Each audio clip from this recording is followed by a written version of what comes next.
എന്റെ കൈ എവിടെയാടേ? ഞാൻ അപ്പോഴേ പറഞ്ഞു ഇപ്പൊ കേറല്ലേ കേറല്ലേന്ന്. ഞാൻ ആക്രാന്തത്തോടെ വലിഞ്ഞേറാൻ നിന്റെ അമ്മായിമ്മയുടെ വീടാറായിരുന്നു.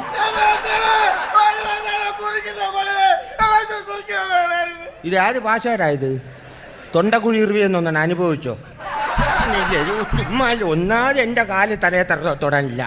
ഞാൻ അവിടെ നില്ല, ഞാൻ ഒന്ന് ഊരി നോക്കട്ടെ. എനിക്ക് ഊരണ്ട, അവിടെ ഇരുന്നോട്ടെ.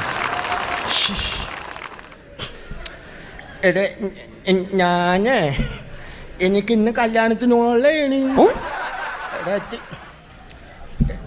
നീ എത്തിച്ചും സമാനപ്പെട്. നീ സമാനപ്പെട്ടൊന്ന് ആലോചിച്ച് നോക്കാണ് ആദ്യം എങ്ങനെയാണ് ഇങ്ങോട്ട് കയറിയെന്ന്. അതുപോലെ ഒന്ന് ഇറങ്ങി പോവാൻ നോക്കിയാണ്. വേണ്ട അവിടെ ഇരുന്നു.